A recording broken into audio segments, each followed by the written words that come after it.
Cause we're deep, going deep, Chad and JT. Stokers, what's up, guys? How you guys doing?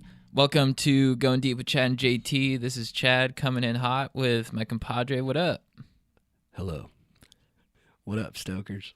How you doing?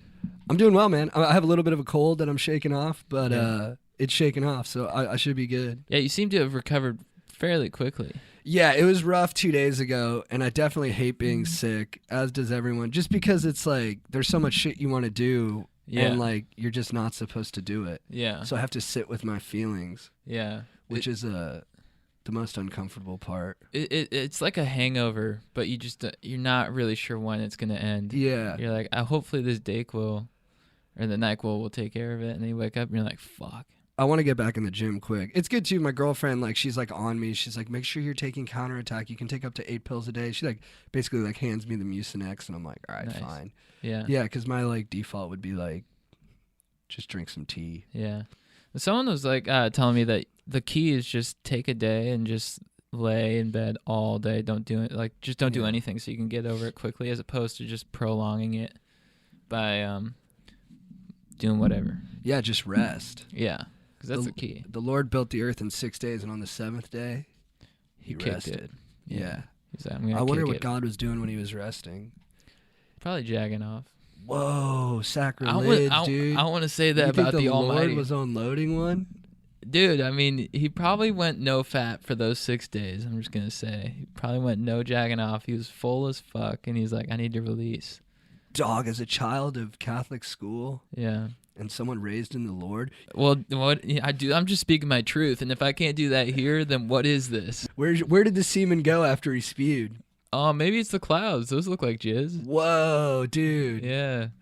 So when you're flying on a plane, you're literally cutting through Jizz. super lightweight jizz. Omnipotent jizz. Nice, dude. Yeah. All-seeing jizz. Dude, I'm feeling good. I went surfing this morning. I was about to go in the water, and I noticed I have a huge hole in my wetsuit in the gooch area. So I was doing like that stretch where I like grab my hands and you like pull them over your head. You know what I mean? You go down, kind of stretch your like shoulders or whatever. I don't know what you stretch, but it feels good. And my balls just like dipped out of the hole. Whoa. And in that moment, my first feeling was embarrassment. I was like, oh, fuck. And then I thought about you in that moment in your nudist ways. And I was like, you know what? Just let it hang. And I did. Yeah, I was just, pulling my dong out, looking for someone to set boundaries, but everyone just gave me green lights and was like, keep pulling dong, par. Yeah. And I was like, all right. Yeah, keep pulling. I was like, if it's not that bad, I guess it's cool. Yeah, I dipped my toe in the water, as one might say. In this instance, it was my nutsack in the water. Hopefully, next time when I stretch, dong will let loose. Oh, you want your dong to come out. I want to hang dong. Yeah. I'm glad I'm having a positive influence on you. Thanks. I'm like, damn, Chad started hanging dong like recently. I'm like, yeah, he's been doing this podcast. Dude, I used to have get-togethers in my house, just 10 naked dudes walking around, just Greek as fuck, dude. Yeah. I was like, this is Sparta. Not the Sparta where we fight invading armies to defend democracy. The Sparta after the war, where everyone's just kicking it, drinking some wine, hanging dong, and talking about fun times they had before. Yeah. It's good Sparta. Oh, yeah. When I used to, go into my mom's room to, get a few bucks to, go to the mall or something, she'd be sleeping, and, her jugs would just be hanging out. Oh, I remember you told me that. Yeah, so I'd wake her up, and I'd be like, Mom, can you put away your boobs? And she'd go, oh, my God. Oh, sorry, Jean Thomas. And she'd hide her boobs. Yeah. And she'd be like, it's not a big deal. It's just a woman. And I was like, yeah, it's freaking me out. Put your boobs away. Yeah. She would be in her room or in the living room? In the story, I was telling in her room, but yeah, she wore low-cut pajama tops, so her boobs were popping out, regularly. That makes me uncomfortable. Yeah, dude, tell me about it. Like, Mom, can you put your tit away? And she was like, John? don't shame me. John Thomas, don't shame me for having boobs. Put your tits out, Mom. I was like, I'm not trying to shame you. I think you're a great lady. I just can't live my life seeing your jugs this much. Yeah. And then she was like, then kill yourself. And I was like, wow, powerful stuff, lady. Yeah. She's passionate. Yeah. Yeah, I was gonna I was gonna say I've been watching Real Housewives of like all the different cities with my girlfriend, and I've never related to anything more than I relate to Real Housewives. Oh, for real? It feels like the most close depiction of what life feels like to me, what it felt like growing up, what my family felt like. Oh, interesting. Like when I see them fighting on there, they're like, "Hey, fuck you! Leave my fucking son's baptism. You know, all you fucking do is say this and that, and then you don't fucking deliver. Get the fuck out of here." And then they're like, "You're gonna fucking talk to me like that at the fucking baptism? Fuck you, you piece of shit!" I'm like, yeah, this is what it's all about. This is how people talk. Yeah. It's real. Some people say it's fake, like it's all orchestrated. I don't know. When I look at it, I'm like, this is as real as it gets. You're coming in to say no. Yeah. Dude, yeah, I dated this girl for like 4 days, and in those 4 days we watched Real Housewives of Miami. And I didn't really relate to it like you did, but I was really taken away by the picturesque scenery. It was like, I need to go to Miami in bronze. And then I was just like, the dudes like fist fight on Real Housewives of New Jersey. Oh, they do? Yeah, they're just like these like 5'3" bowling balls just like running into each other full speed. Yeah. I'm like, dude, you're old. Like, you're going to break something. But they're like, afterwards, they're like, "I'm ready for you anytime. Anytime you come to one of my son's birthday parties, just be ready for this." Yeah. I'm like, fuck, dude. My son's birthday's party. You got kids. You're Yeah. fighting like that. It's pretty hilarious. I guess my dad one time went to a toga party at his brother's house when they were in their 40s. And my dad found out that my uncle, they were selling their hair care company, and he found out that my uncle was doing like a knockoff company that was like a similar product that they were going to sell like cheaper. But my dad was worried it would undermine the sale of the of their company, you know, because there'd be like a competing brand. So my mom said that they got in fistfights in their togas, and that their dongs fell out, and they like came tumbling down the stairs. And she goes, my dad's brother's older. She goes, "Jimmy beat your dad up, and I saw him naked, and Jimmy has a bigger penis." And my dad was like, "Shut up, Monica." Oh, you said that in front of your dad? My mom said that in front of like 10 people. She was like, "Jimmy won the fight," and my dad was like, Shut up. he was just wearing it like whatever, fine. And then she was like, "And it was funny because his penis was bigger." And my dad was like, "All right." Dude, that would be totally... I would be so pissed. I'd be like, how do you know it's bigger? You know, grow or not show her, lady. Yeah, exactly. It's like when I went streaking after senior year of high school. It was like a tradition. We all go streaking. But it was cold that night, you know? And I'm like, my dong is not living up to its potential. Yeah. So I was like running around, and then like chicks were looking, and I'm like, don't look at me like this, you know? Like, this is not a freeing experience. This is just like, my balls are like, it still haunts me to this day because I don't think they saw my full potential. When I bring that story up to my dad still to this day, Yeah. he's like, "Yeah, Jimmy shouldn't have done that." That's He's all still he said. pissed? Well, he's not pissed. He's just like, "I did the right thing." Did it undermine the company? No. I think my dad got his way and they 86'd it. Oh, they did? Yeah. What's your opinion on the royal wedding? Are you into it? Dude, I'm stoked. I'm just pissed I don't have royal blood. That's the only thing I can think whenever I see those. I'm like, fuck, I could have, you know, I want like a title. You think you'd be good as a prince or a Dutch? I think I'd be good at kicking it. What's the Dutch one? I don't know. Duke. Oh, dude. I think I'd be good at kicking it, you know? I don't know. Whenever my dad would take me to the country club, I was always kind of aggro because, like, I didn't want to tuck in my shirt. So I'm sure I'd have some issue with, like, you know, the customs of, like, royal functions, you know? They'd be like, "Wear your sword." And I'm like, but I want to wear my Vans. You know what I mean? But whenever I see it, I'm just like, man, that would be so cool to be, like, a royal dude. It does seem pretty cool. I would just like feel so under the microscope. You know what I mean? Yeah. Like if I like wore something goofy, like you're saying, like it'd be on every magazine and they'd be like, "Prince idiot," like, you know, wears a shirt that has its origins in like some racist thing from like the 40s, and I'm like, "I didn't fucking know that." They're like, "You should have known that. Like, you're gonna be on TV, you're a prince," and I'm like, "Dude, I'm dumb." Yeah. Like, why you guys keep putting cameras on me? I'm dumb. Dude, I don't know why I'm Southern all of a sudden. You'd be a funny prince because you'd like the news people would come up to you and they'd expect you to be all like proper and stuff. You'd be like, "Well, look, you know, I'm a sex addict. I just jacked off like 10 times today, and it's just I'm going through some stuff, you know." Like, and they're like Prince JT, keep it together, and you're like, "I'm sorry, I think it's a virtuous to be honest. I owe it to my constituents to keep it real. Yeah. Someone broke it down to me though. They're like, you know what's good is like, instead of being honest about the mistakes you make, how about you try not making those mistakes? I'm like, that's kind of my identity at this point. So Yeah. you're asking me to strip a lot away. Yeah. What about? But are you? Do you like Meghan Markle? I think she's babe. Yeah, I don't know much about her. I don't either. She looks good. I like Prince Harry. It's funny that when they were young, Prince William was like the heartthrob, Yeah. and Prince Harry was kind of like the goober.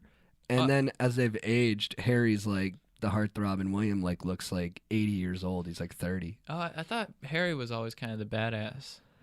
Well, he did become the badass because like William went like I think more like the academic conventional route, and then Harry joined like the British Special Forces, Yeah. and he was like really adamant in like public statements that like I want to be treated like every other soldier. You know That's what I mean? cool. He's like I'm not a prince right now. I'm just a soldier in the army, and I'm a grunt like my brothers. Yeah, that's cool. Do you think they'd ever send him into battle?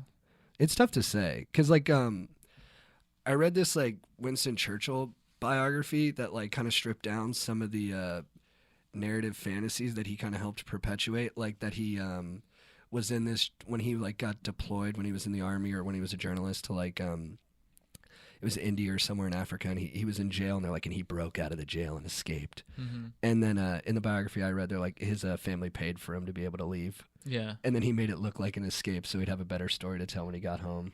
smart. Yeah, I mean, super smart. I mean, like it's still a story that people reference when they're like, dude, Churchill was a badass. Yeah, So like, I mean, it was brilliant marketing on his part, but I'm like always skeptical of any supremely wealthy or well-off person like telling a story of like how they were, gritty. yeah. Would you marry in? Oh, sorry, go ahead. Do you think? What if he saw a battle and they're like bullets flying? And he's like, never mind. Like, can you guys? I need some human body shields. He's just.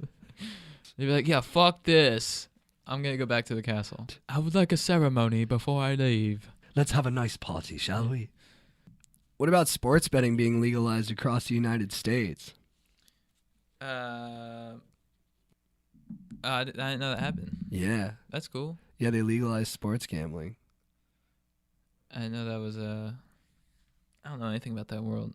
I consider myself a pretty lucky dude. There's one time it was my brother's bachelor party, and the way it is usually with my brothers, they're like, let's go do an activity. They're like, Chad doesn't know anything about it, but we're gonna bring him along. So we went to like a horse race, and they're like, Chad, and my older brother's like, Chad, I'm gonna put you in for a race. And I'm like, for sure. And he's like, what are some numbers? I rattle off some numbers. He's like, all right, putting in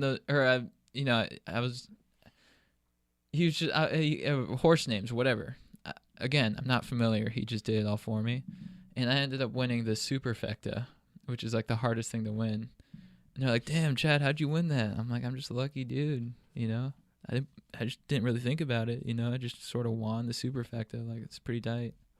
When I went to Vegas, I think that what you're speaking to is a real corollary because, like, when I went to Vegas with my boys, like, my buddy who was, like, the most stingy with cash and, like, the most competitive would always lose right away. Like, he's like, I'm only going to play $5 a hand, and I'm going to make this last, and I'm going to make this $50 last for, like, 3 nights. And then, like, 20 minutes, and he'd be like, I'm broke. I lost everything. He'd be like, well, yeah, because you're, like, so fucking stressed out, dude. Yeah. And I was like, yeah, but, feeling like you don't have to win will help you a ton. That is kind of the key. I think the world feels it. Yeah, there's something there. A lot of things I think with so many things in like life, it's just like, dude, quit trying so hard. When you try so hard, that's when you get a hernia and fuck your nuts up. Yeah, it's like work hard, but don't try to make everything happen in the moment. Yeah, don't force it. Yeah, it's so hard. It is so hard when you want something so bad. It actually leads into something I wanted to talk about that's not really topical, but just of interest to me is like how growing up in Orange County, like the best thing you could be was chill. Mm-hmm. You know what I mean? Like the coolest guy was always the most relaxed guy. You were like, dude, Andrew, like nothing gets him bothered. He just like goes with it. Like literally you could throw anything at him and he'd be like, chill. You're like, whoa! Yeah. How'd you do that? How'd you not feel any of that? Turned out he was just, smoking a shit ton of bowls. But like, yeah, I was like, now, people will be like, Par, you're chill. And I'm like, nah, dude. Not. I've just learned from years of growing up in Orange County to bottle the psycho. Yeah.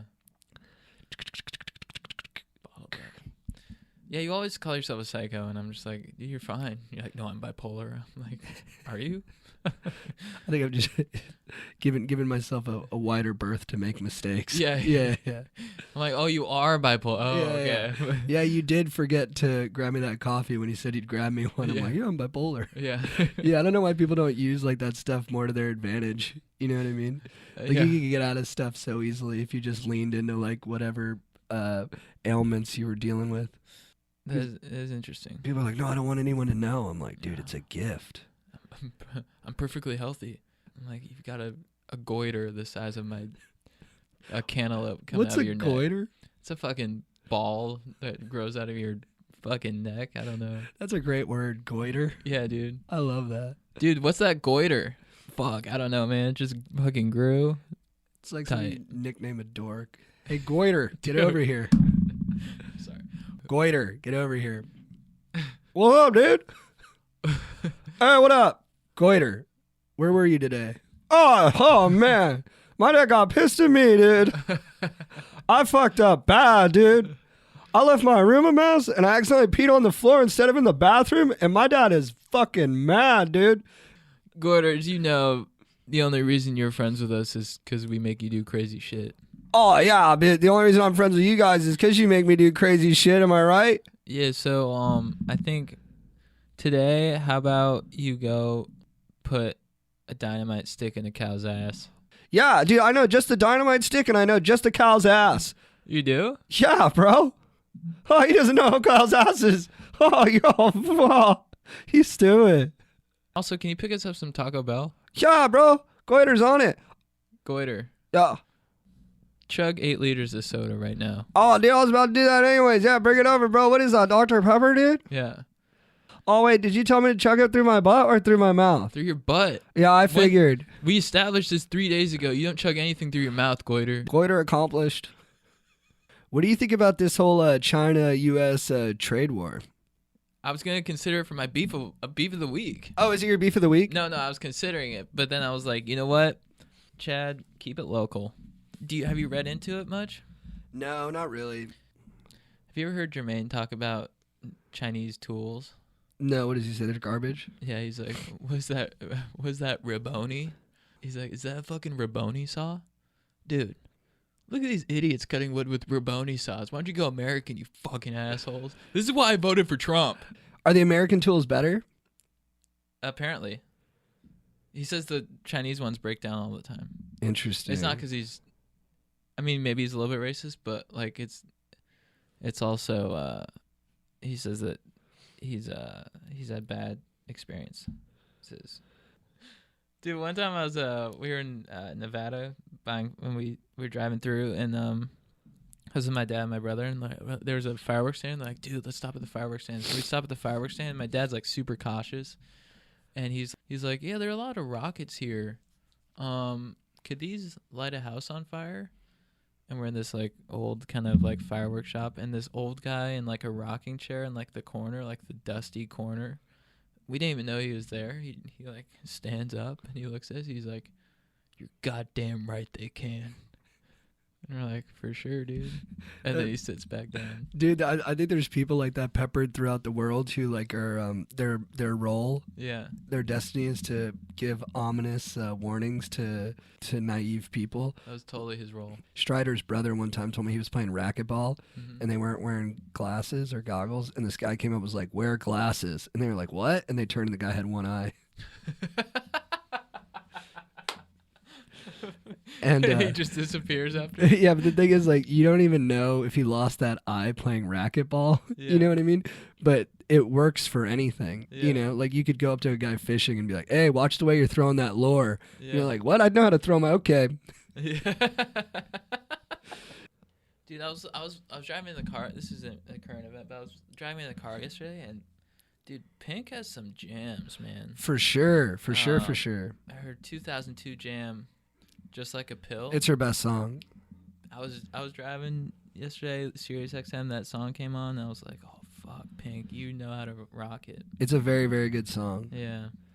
I was really stoked. I want to give Pink props. Yeah. The thing about Pink though is she was never like someone I like. She was never like a Britney Spears for me, or like you know, Ariana Grande, where I'm like, I want to like totally hook up with Pink. It's just like, oh, she seems tough, and like she could kick my ass, and she'd probably disapprove of me.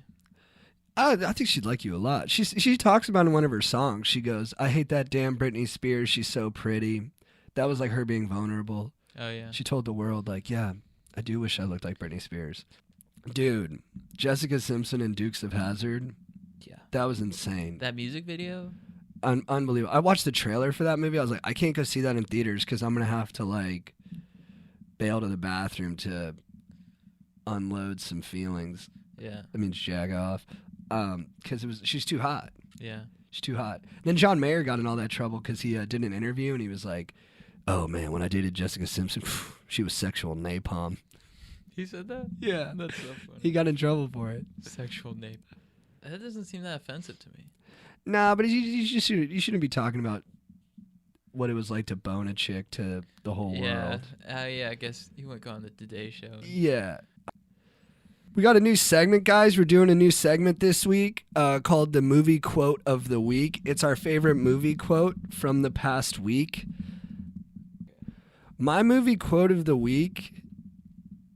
is from the movie Gattaca from 1997, starring Ethan Hawke, Uma Thurman, and Jude Law. It's a story about a sort of dystopian future where what your job is and what your life is determined at birth based off of your like biological makeup. So the main character, played by Ethan Hawke, has like weak lungs and desperately wants to be an astronaut, but just doesn't have the makeup for it. So they make him be a janitor. But he doesn't accept that, so he ends up taking over the identity of somebody else who could be an astronaut, and he pretends to be an astronaut, and no one thinks it's possible. No one thinks it'd be possible to impersonate someone like that because you wouldn't be up to snuff when it came to the actual doing of the job. But he has so much willpower that he ends up being able to fake it. And his brother, who had like superior genetics, can't believe it. And so at the end of the movie, or sorry, spoilers, guys. So they do this thing as brothers where they swim into the ocean, and once one of them gets too scared that they're too deep or too far out, one of them says chicken or something like that. And so the two brothers are swimming, and the older brother, who's like supposed to be stronger, is getting worked. And he's like, Vincent, how are you doing this? How did you do any of this? And Vincent says, I didn't save anything for the swim back. That's my movie quote. What's your movie quote of the week, Chad? So as a kid, I loved The Matrix. It was like one of my favorite movies, and I would always like in the pool. I would always do Matrix moves. Like I would run up the wall and stuff underwater, and I'd pretend I was dodging bullets and stuff. And I think one of the best quotes from that movie is when Neo he's just been unplugged from the Matrix, and he like looks at the dude mouse, or no, he looks at Tank, and he's like, "Jiu-jitsu? I'm gonna learn jiu-jitsu." And like, I thought that was like the best quote of the movie. Who is your babe of the week? Babe of the week. My babe of the week is, I'm super stoked on this one. My babe of the week is Mila Kunis from I'm Forgetting Sarah Marshall. Wowzers. So I don't want to just go Mila Kunis in general. I want to go Mila Kunis from I'm Forgetting Sarah Marshall, because whenever I see that movie. Wait, why do you keep calling it I'm Forgetting Sarah Marshall? I think I wrote in forgetting, but it autocorrected to I'm. All right, so Mila Kunis, you're my babe of the week, because every time I watch that movie, she just like fully exemplifies the kind of lady that I would like. A girl who chooses Hawaii, a girl who is down with the beach, who likes surfers, who is super chill, but like you can tell she has a lot of sexual energy in the B room.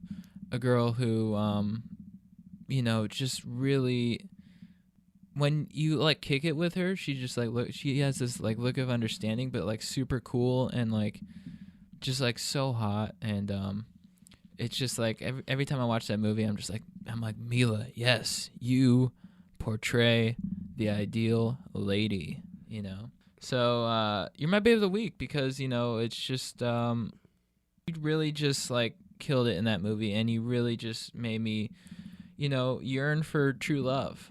Because a lot of times, especially in society today, I feel like people can kind of like brush. They'd be like, "Oh, love's whatever." You should just like eat power bars. And I'm like, granted, that's like something you can do, but like every time I watch Mila Kunis and Forgetting Sarah Marshall, I'm like, but I want that more than protein. Yeah, she radiates in that film. Oh, yeah. Who's your babe of the week? My babe of the week is Miss Breen. Miss Breen was my senior year of high school English teacher. Miss Breen was 21 years old when I was 18. She graduated college as a junior and immediately went into teaching at a private school where you don't need a full teaching credential to teach. Miss Breen and I were tight. We were thick as thieves. There's no sort of lurid story here. It was just pure friendship. And was it a little bit boundaryless and weird? Absolutely. But there was nothing untoward. I used to go to her class every day, ditch other classes, ditch art, ditch psychology, ditch math, and just go hang out in her room. And we would just talk about life, And we were sort of at the same place, and I really just connected with her. And I was a bad student, but she always stood up for me and, gave me opportunities to be better, which I really appreciated. And we still talked for a long time after that. She's married now with a bunch of kiddos, and I think she's a family therapist, and I'm sure she's excelling at that. But Miss Breen, thank you for our conversations after school. They really helped me develop, and you were coming at things from more of like a Christian background than me. I was coming from like a boundaryless, moral relativist kind of perspective, and I think we both helped the other one mature. So thank you for being a killer English teacher. Thank you for, all the good talks. She also told me that she realized after I was her student that you can't change someone. Nice. Yeah. That's profound. I'm jealous that you had so many influential female figures in like the school system in your life. Oh yeah, because Janet featured Focus too. Yeah.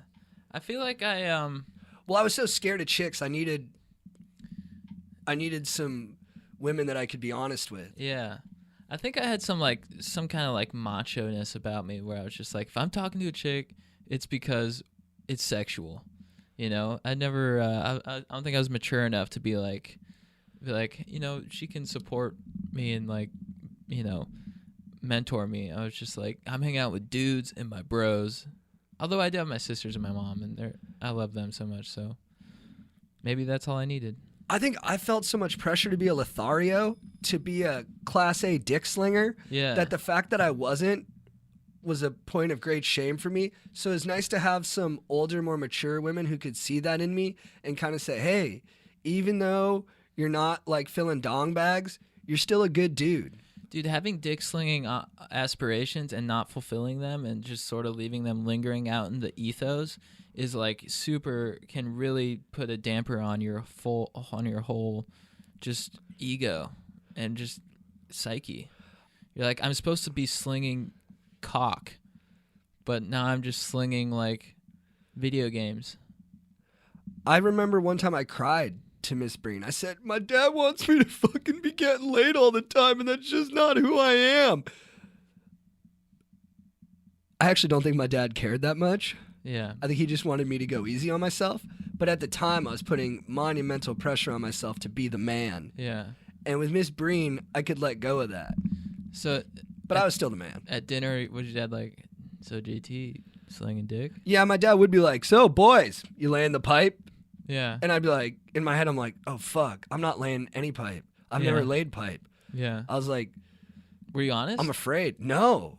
It was like the only thing I like, now I'm super honest, but then I had a lot of shame. Yeah. I'd lie to people. Yeah. But actually, I was honest a couple times. I think I was honest throughout high school that I was a virgin. But then because all my friends were virgins. Yeah. But then once all my friends lost their virginity, I was like, I'm not a virgin. They were like, how'd it happen? I was like, I was in a different country and you guys will never meet her, and I lost my virginity and it was great. My dad always just assumed I was slaying all the time. So like he just like family functions, he'd be like, yeah, Chad's slaying. Well, you're beautiful. Oh, thanks. Have you be like, yeah, Chad's slaying? I'm like, not really, but thank you, Dad. So I just didn't, I just didn't correct him. Yeah, one time these girls came back from the bar to my crib with me and some of my friends, and like I was just like, I'm just gonna be a nice guy, and I was just super nice to them. And then we just had a lot of fun hanging out and talking and joking around. And then they both slept in my room together, and I slept on the couch. Yeah. And then later that day, I was playing like pickup basketball with a few of my friends and a few of my dad's friends. And one of my dad's friends was like, like I missed a layup, and one of my dad's friends was like, "Yeah, JT can't finish. That's why the girls were sleeping in his room while he was on the couch." And like 30 people laughed at me. Yeah. Damn. They were all like, "Ah!" And I was like, Yeah, dude. I can't imagine being like to my nephews, just like their friends, just like, yeah, little Charlie came and sling dick. What the fuck? and I was just being a gentleman. Like I was Yeah. like, "Oh, they're not into it. They can just sleep in my room, Yeah. and I'll drive them home." It's so funny when you like get a little bit older and you look at it from like their perspective now, and you're like, that was like super fucked up. Yeah. But at the point where you're like, I guess that's what older dudes say. Dude, there's a story. This is Mark. But there's a story about this guy. I don't know the full story, but so this guy that he knew somehow or another got linked up with Arnold Schwarzenegger in like a pro-am golf tournament or something. So like they were golfing together, and apparently just Arnold was just like tossing back brewskis, probably tossed back like 20 brewskis. Legend. Which I'm just like, you're a fucking beast. Like I just admiration through the roof. And he's like, please tell me, are you laying pipe or what? Are you laying pipe, huh? What are you laying pipe? And he's like, yeah, here and there. He's like, come on, I'm an old man, tell me, are you laying pipe? And he's like, yeah, I guess. He's like, well, tell me this. When was your last blowjob, huh? And my accent is fucking dog shit. I think it's pretty good. Well, tell me. When was your last blowjob? When was your last blowy? When was your last blowy, huh? He's like, I think like a week ago. And then Arnold leans back with his cigar. He's like, how did it taste? And just starts laughing. Oh, like that's awesome. That is a phenomenal Arnold story. Yeah. I wish my accent, sorry, Stokers, my accent is fucking, How did it taste? my accent chokes donkey dicks. Who's your beef of the week? My beef of the week is with Ass Clown.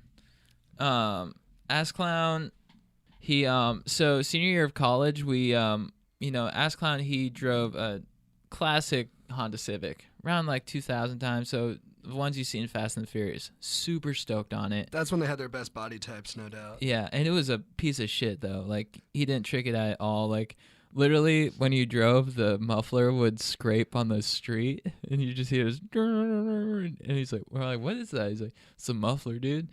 And so, my boy Mason and I, we took it upon ourselves too. We're like, you know what? This is a Fast and the Furious car. We need to treat it like one. Like this is. Ascalon lives at our house, and he has like a car that's not Fast and the. He has a Fast and Furious car that's not Fast and the Furious type. So we're like, all right, we're gonna fix this up. So we go to AutoZone, and we're like, dude, let's get Street Glow and some stickers. We get Street Glow, stickers, put them on, put on the Street Glow on his car, which looked legit. It was blue Street Glow, and Ascalon, we kept him. He loved Xanax, so I think we just gave him Xanax, and he nodded off for like a few hours. Classic distraction move. And just like, where's Ascalon? Oh, he's blacked out on Xanax. We're like, nice, all right, let's put the Street Glow on. So we do that, and we do that, and then he sobers up, and we're like, Ascalon, what up, dude? Like, we got a surprise for you. And Mason, who's just a beast, we bring him outside. This is in our college town. We bring Ascalon outside, and Mason pulls up in the Street Glow Honda, does some donuts in the street, and like pops open the door and with like beats blaring, and we're like, we tricked out your car, dude. Congrats. And he got so pissed. He was just like, what? You guys put Street Glow on my car? Fuck you, dudes. Like, you can't just take my car and put Street Glow on it. You can't just put stickers on it and just like think that I'm gonna be okay with that. Like, what the fuck? And I'm like, whoa, dude. Like, I think this is on par with when, Vin and Jesse created Paul's Supra, like, I think you should be grateful. And he's like, no, fuck that. Take the Street Glow off. Take the stickers off. I want my Civic to be a piece of shit. And I'm like, Ass Clown. Like, fine, And I love you, dude, Ass Clown. But, like, to be honest, like, after that experience, I lost a lot of respect because I was just like, you can be passionate about movies and stuff, Fast and the Furious, but if you're not real about that passion, then like, I think that it just shows a lot about your character, dude. So that's my beef. My dog, there's a lot of love between us, right? Yeah. And that can't be broken. Yeah. So can I respectfully be contrarian on your beef? Yeah. While I agree with you aesthetically and what you did to Ass Clown's car, don't you think the thing that he was most upset about was that you guys removed his autonomy in designing the car? I see your point, Par, and I love you, and this love cannot be broken, but I just want to counter with fuck Ass Clown, and he should have been stoked on the street glow. But thank you for, I'm always open to differing opinions, but Ass Clown, you can suck my dick. All right, my beef of the week is with another teacher, Miss Kneep. Miss Kneep was my 7th grade earth science teacher. She just straight up didn't like me. And I get it. But this is one instance where I think you can see why we had beef. We go to Catalina for 7th grade science field trip. You go for a couple days. It's fucking fire, dude. You're hanging out all day, playing tennis, playing football, hanging out with the girls in the class without too much adult supervision. It's really freaking fun and cool. Mm-hmm. We're going snorkeling. We're going on hikes. We're checking out the surrounding environment. Catalina's got a lot to offer.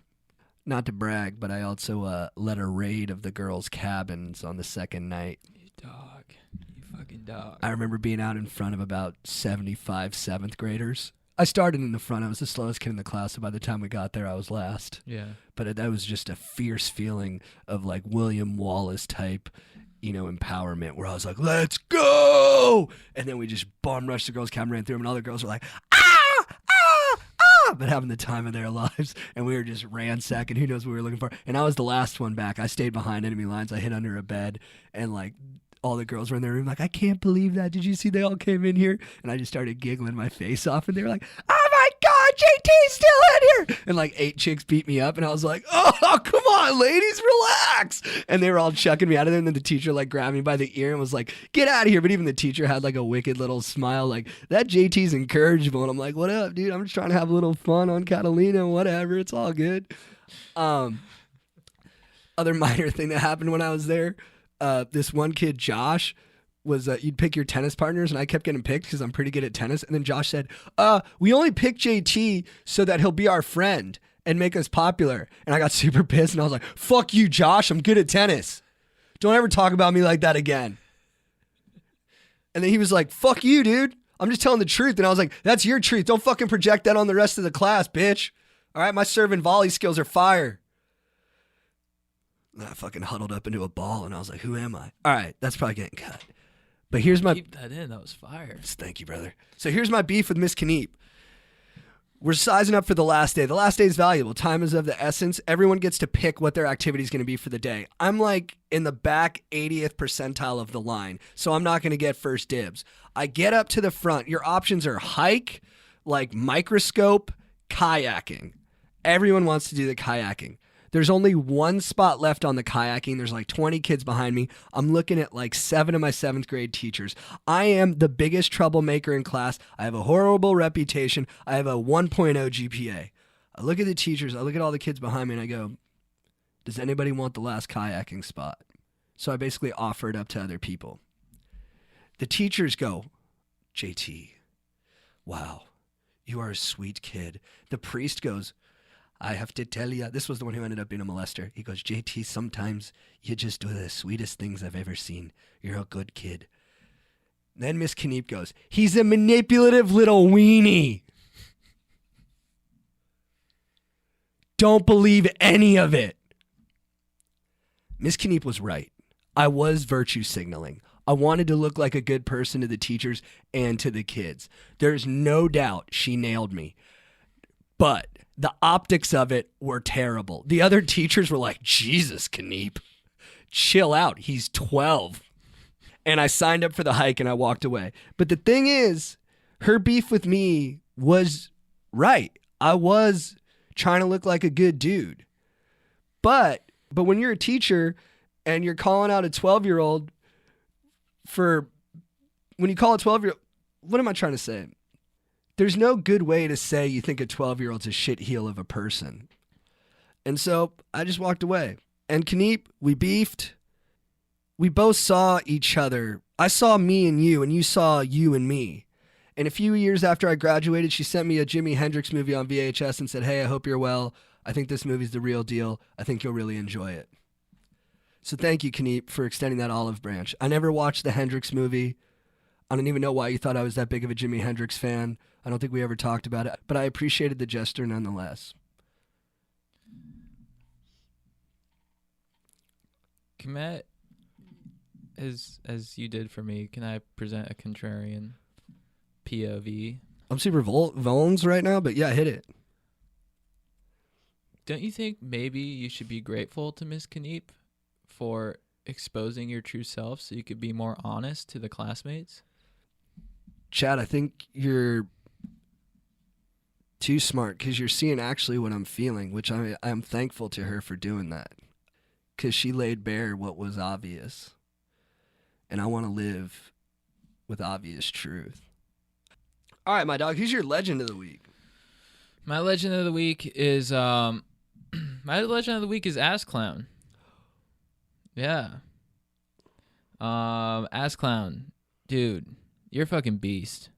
Ass Clown, I met him in college, and we met freshman year, and it was like that first week where I'm like, whoa, you can party a lot here. This is awesome, and I was just so stoked, and I was just like, all right, I need to find my bearings. I need to find my squad. I need to make this place worthwhile. I need to live it up to the fullest, and I go into one of the fraternity houses, Blue. I go into Blue House. I don't know what it's called now, but I go into Blue House and I see a squad of dudes standing in a circle. They're sparking up a J, and I see Ass Clown at the head of it. He's like, all right, I rolled this up. Who wants in on it? And I'm like, yo, what up, dude? I want in on it. What's your name? He's like, Jack. I'm like, for sure. And then we hit off from there. And like, the thing is, like, this guy is a bull in a china shop, dude. Like, we became pledges, and he would just like continually fuck things up for us, you know. But it was hilarious, you know. Like, he'd show up to like the pledge stuff just hammered, and we'd just have to like do push-ups and stuff. But like, I was laughing the whole time because Ass Clown was such a piece of shit, though. But it was like hilarious, you know. And then like, you know, we went to Cabo, and senior year spring break, we were just living it up. And first day, Ass Clown is just off the rails, you know, just blacked out. And he comes up to me, he's like, dude, you want to go streaking in front of these chicks? And I'm like, no, but you do you, Ass Clown. First day at Cabo, he gets kicked out of the hotel in Mexico. And he had to go like hitchhike to some other dude's place. But he totally ruined the trip for like 4 dudes. But it was awesome. Like, it was hilarious. You know, he can just like ruin stuff, but it's so funny that like you're just like, I love him even more now. So and that was hilarious. But yeah, you know, he's just like, he's constantly having freakouts and just, but it was just like the most entertaining stuff of all time. And he's a super good dude with a good heart, and he just wants everyone to have fun and be happy. So I see that in you, Ass Clown, and I just want to say I love you, dude, and you're a legend, and thank you for all the good times. And one time, okay, so we were like juniors in college, and we were partying in front of some house, and he comes up all disheveled and stuff from this dorm, and he's like, and we're like, dude, where are you coming from? He's like, I'm coming from Dunn, the fucking dorm. And we're like, what were you doing in dorm? He's like, these kids were talking shit to me, so I went to go fight them, and they kicked me in the fucking balls, man. So apparently he went to go fight these freshmen, and like 3 of them, and like he went to go fight him, and just straight away this dude just kicks him in the nuts. And All right, my legend of the week is Justin Bieber. oh, nice. Yeah, as I said, I'm a moral relativist, so like I put all the bad things you do into the context of the circumstances you're in. I think that Biebs obviously had some embarrassing moments, like when he egged his neighbor's house, or when he like hit that phony layup while playing pickup with his friends, and then he mad dogged the camera like he was hard. Yeah. Like, to me, those are mistakes that douches make, but that doesn't mean you're going to be a douche for life. You're just a douche because you're in a period of doucheness in your life. And unfortunately for him, his doucheness was under the microscope where we could all see it. So I always felt like he was kind of whack, but that he would figure it out and that we should all give him time. And boy, did he ever figure it out when he came out with that album in 2015, Purpose. I mean, Sorry, What Do You Mean? Love Yourself. Incredible jams. I think better than any Timberlake album. Wow. I put it above any Usher album. Whoa. And I put him at the peak of like pop R&B heartthrob charts. I think he's number one. And I think he's only getting better. I think him hopping on that Despacito song was fire. Everyone got annoyed by that song, but I never did. I thought it was just one of the most danceable tracks I've heard. Yeah. And that's my kind of thing. When it's earwormy like that, and right when it hits you, your butt just starts shaking, you know? Yeah. Like Juno Diaz, who's in a lot of trouble right now for some ugly shit he did. He described a girl's butt as she moved like she had a bell for a butt. That's what Justin Bieber does for me. He makes my butt swing. Yeah. I really like all the art you're putting out, and I'm glad that you seem to have matured a lot, and I knew you had it in you, dog. That's beautiful. Thank you. That's really beautiful. All right. Would you ever see a Bieber concert? Yes. Dude, I want to see it. Let's do it together. What's up, Stokers? This episode of Going Deep with Chad and JT is brought to you by Kevin Fard, attorney at law. Did you, a friend, or a loved one just have the worst night of your life getting busted for your DUI? Getting popped by an undercover squeeze thinking you were just paying for love? Getting thrown in the slammer for squaring up with a boogie boarder who dropped in front of your barrel? Don't worry, Kev's got your back. Give Kevin Fard, attorney at law, a call at 213-290-6464 and ask how he can defend you. That's 213-290-6464 or kevinfardlaw.com. That's KEVINFARD law.com. Serving Southern California. This is a legal advertisement and does not constitute legal advice or an attorney-client relationship. Epic. And I just want to go off book here and say, Kevin, you're a fucking beast. I love you, dude. And he can fix any potential sitch you find yourself in. Well done. Dude, we got a lot of questions, a lot of fire questions this week. We're diving in. Yeah. What up, Chad? What up, JT? What up, dude? Me and my boy Colin have been thinking of ways to up our stoke, and we decided that watching every Paul Walker movie over the summer would really get us amping. Do you have any advice for the order to watch the movies in? We were thinking going crony, but wanted to see if you guys had any input. Also, what is your favorite non-Fast and Furious Paul Walker movie? Jake. Dude, I just think for the sake of time management, because it's going to be so hard to make a list, I just go crony. That's just my first instinct. Yeah, off the top, I agree with you. The only thing I might do to better enjoy it might be to go reverse crony, to go Benjamin Button on it. Oh, you dog. And then I think, so by the time you get to the beginning, you'll be looking at the most innocent and sweet version of Paul. Yeah. And that could be a nice way to part. Yeah. And so what's your favorite non-Fast and Furious Paul Walker movie? Favorite? Oh, that's favorite movie's always a tough question. I'm gonna pick a comedy and a drama. I'm gonna go with Pulp Fiction and Old School. No, what are your favorite non-Fast and Furious Paul Walker movies? Oh, Paul Walker movies. But I'm keeping that in. Into the Blue. It's just so feel good. It just makes me want to go to the beach. So my favorite, it's hard because it's not really a Paul Walker movie, but I would probably have to go with She's All That. Nice. But you know what? Every Paul Walker movie is a Paul Walker movie, regardless. There's no small parts, only small actors, and Paul is proof of that. He was loomed large in that film. Mm-hmm. Hey guys, I had a tough school year emotionally. Will tell us more. And ended up putting on about 20 pounds. I've been back in the gym and feeling better recently, but with summer approaching, I've been ghosting on my past hookups. I can really pipe. I believe you. And I don't think the majority would care about my weight, but I think I'm a bit too self-conscious as of now to have fun getting naked. Should I be upfront with them or just keep barely replying and mostly ghosting them? The thing is, if I cared about my relationships with them, I would have already said something and probably have been hanging with them. So is it healthy to forego sex until I'm feeling confident, or would it be better to dive back in? Cheers, Joe. Dude, I think hesitation leads to no Asian.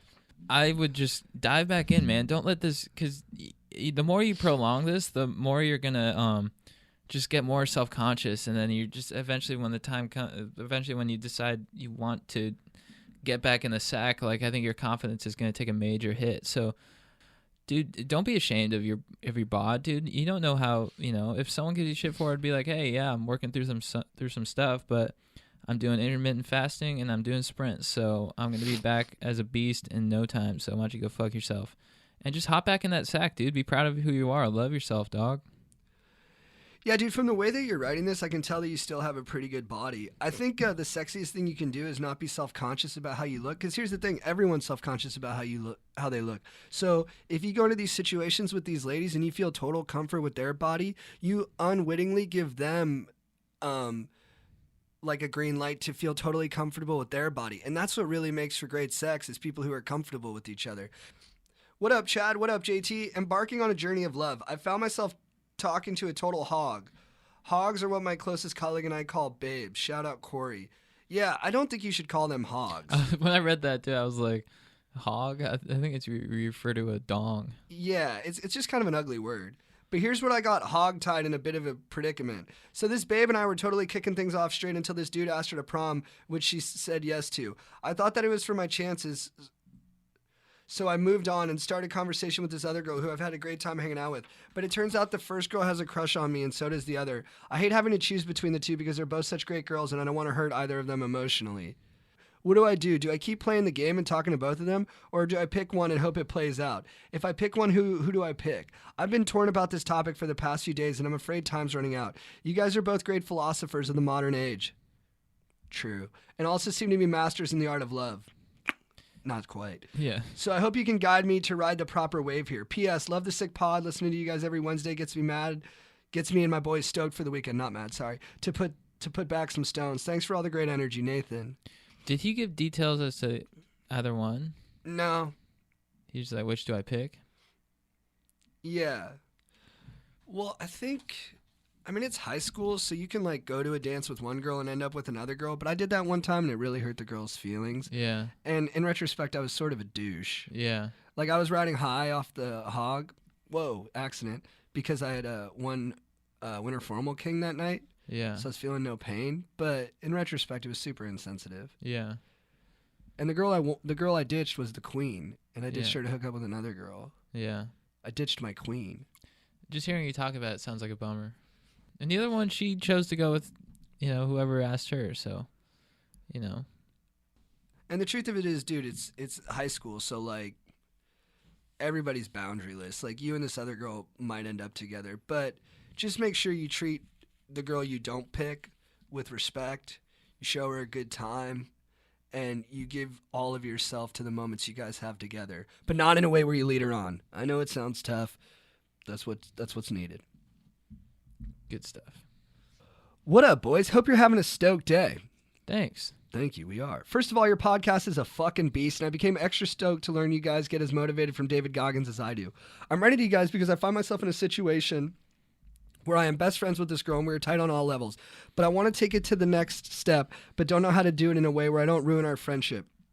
We have hooked up once earlier in the year and considered it in the moment kind of thing, but I sense there might be mutual attraction between the two of us. So I want to take it to the next level, but I was wondering if you boys had any good tips besides obvious ones. I've told her that I consider her my wing girl and she's helped me with other girls, but the fact of the matter is I want her to be my Khaleesi, not anyone else. Hope you guys can help a fellow dog out. P.S. I was wondering what was your take on Han from Fast and Furious. To me, he was always my favorite because he had sick fucking flow, was banging arguably the hottest mega babe in the series, Gal Gadot. I felt like after Fast and Furious 1 and 2, Paul became less of a stoke machine and more of a serious guy. Anyways, peace, Elliot. First off, Han is a beast, and I think his cool, relaxed attitude while also pulling chicks was comparable to, not on Paul's level, but almost. So major props to Han. But yeah, dude, I think, you have feelings for this girl. Tell her how you feel. Go for it. Yeah, you're telling us not to tell you, like, obvious stuff, but, dude, there's no magic to this shit. Like, you just gotta sit her down, or maybe you don't even have to sit her down, but one night when you guys are out, lock in, talk to her, and then at some point say, hey, do you want to come into my room and make out? Yeah. And she'd be like, what? Are you serious? And you'd be like, yeah, I'm dead serious. Dude, the make-out invitation is always a solid move. It's very benign and, it's just letting them know how you feel. Take her for a good time and then suck face. Joe P. As a fellow Fast and Furious... Oh, this is from our dog, Joe P. As a fellow Fast and Furious fan, I was curious to know your thoughts on the movie Point Break. I'm talking about the original 1991 classic with the legends Patrick Swayze and Keanu Reeves, not the 2015 atrocity. For the little groms who are too young to remember or know the movie, it is essentially a cut-and-paste plot, but instead of racing cars, insert surfing and skydiving, and instead of Paul Walker and Vin Diesel, insert Keanu Reeves and Patrick Swayze. I know my dogs have seen both, so my question is this: Point Break or the first Fast and Furious? Franchise not included. Now, before you answer, Chad, here's a little reminder of some of the cast in Point Break. Anthony Kiedis, John Philbin, Turtle from North Shore, Lori Petty, and Gary fucking Busey. I am so sorry to put you bros on the spot like this, but these are the type of questions that run through my head on a daily basis. Keep up the great work, bros. Fuck Puzio, and fuck that sandbag and bitch boy from the previous pod. We haven't decided yet if we're going to name that guy Sandbag and Bitch Boy or Pistols. So weigh in, guys, with what you think is a better nickname. I like Sandbag and Bitch Boy. Yeah, Pistols, I think that gives him a little too much credit. All right, Chad, you've been put on the spot. The parameters of the question have been set. Which film do you prefer? Dude, I mean, in this instance, it looks like all the cards are against me. You know, this is a movie about surfing with a fire cast, but I will not betray Paul, Fast and the Furious. I mean, I love Point Break, don't get me wrong, dudes. And I love the way the lieutenant talks about coming. The lieutenant talks about how much cum Keanu Reeves has. And just, you know, the whole surfing vibe and all that stuff. But Fast and the Furious is something I can watch every day for the rest of my life. So I'm sticking with Fast and the Furious. Let me say thank you for the scholarly question, Joe. Yeah, thank you. These are the kind of conundrums that we're afraid to take on, but are absolutely necessary for our development, you know? Because you got to make tough calls if you want to be a big dick baller and just a nice guy. I am going with Point Break. In a world where we're confined to uncomfortable workspaces, where so much of our God-given natural yearnings are curtailed, that sometimes the only way to truly be free is to live radically. It's an excellent point. And I'm kind of using the wrong terminology too, because Patrick Swayze says at one point they only live to get radical, so they'll never understand the gift. I think this brings to light that I think, and I don't want to make assumptions here, but I think with movies, what you gravitate towards the most is like the overall message or like the way it makes you feel. Is that correct? Like the philosophy or I think for me, it's the characters. So when I saw Fast and Furious, I was like, I want to be like Brian O'Connor. When I watch Point Break, I'm like, I don't really want to be like either of those guys, Bodhi or Keanu. I think, I don't know if there's a moment in Point Break that's as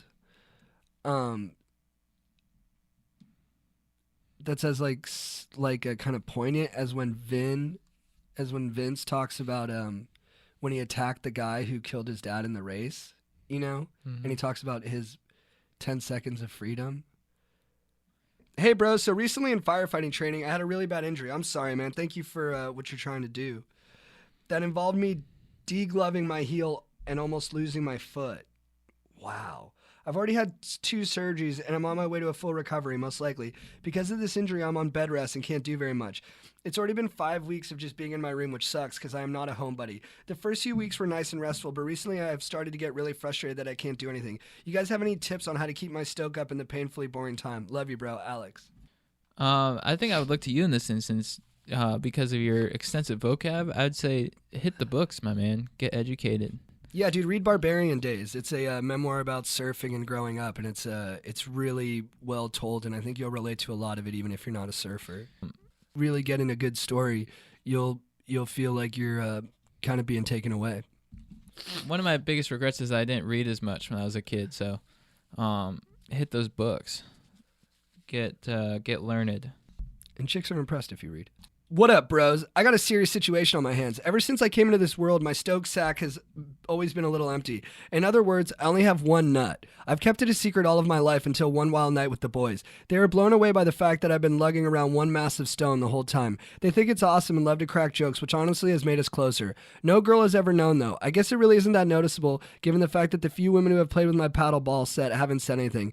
It just kind of gets me down thinking that a girl won't be chill when she learns that I'm a Lance instead of Neil. Do you guys think girls really care when they're on the Tour de France versus the first space mission to the moon? I'm curious as to what you guys think. I'd ask no one else for advice on this unless they were savvy vets like you two. Much love. Keep the pods coming, Jake. Dude, as long as you own it and you just be like, yeah, dudes, I have one nut, and own it, be proud of it, love it. And I don't think the key is not to worry about what they'll think or what other people will think about your lack of nut. I think it's to just be proud of who you are and let that confidence bleed through. Yeah, dude, I don't think you have to go as far as I would go. Like, I'd change my Instagram to like one nut Jake and just like get out in front of it and really like almost throw it in people's faces that I'm like proud of what I have. But yeah, I think you dude, there's zero shame in this. I think you're just as strong as any man with 3 nuts, and you're going to prove it every day in the way you live your life, because that's really what having nuts is about like, putting them on the table and living right. And I also think that, like, dude, we respect Lance Armstrong more because of what he accomplished with one nut. And I also know a guy, Gavin Escobar, who plays tight end, I think maybe he still plays for the Cowboys, who has one nut. And, he's playing NFL tight end. And no one thinks less of him because of that. We all respect him more. So whatever you're able to accomplish in the face of the obstacles that life has provided you is only going to define you more as a stronger and better and more heroic person. So charge into life with this one nut and show us all what a man can do. Hey, bros, I love the podcast and I have a predicament, so here's the sitch. I was smoking with my weed inexperienced bros, Adam and Ben, and at Ben's house. My one friend, Adam, obviously greened out. He yacked all over a bed. Nothing smells and there's no evidence of weed, but now we needed to clean up his projectile spewage. We put most of the sheets and stuff in a washing machine, but we couldn't clean it all. When Ben's parents got home and they saw snack wrappers and even a whole pizza Adam ordered and forgot about after the vomit cannon was fired, he admitted the weed, but now he's grounded for a month, but summer vacation is in a week. How do we keep the stoke in the friend group up if we are down a member of the clique? Thanks. Also, Chad, you really bring the ethos and Par brings the reality. A perfect duo. Thank you, dude. Thank you, dude. Plan something together to when your buddy gets out of the doghouse. Maybe have something to look forward to, maybe plan like a trip to like a water park where you do mushrooms. I don't want to encourage you to do drugs, but yeah, maybe plan a trip so you guys can all just sort of like froth on that until he's out of the doghouse, and then you go like water skiing or jet skiing or something, and then you all just sort of, fire it up together and become beasts.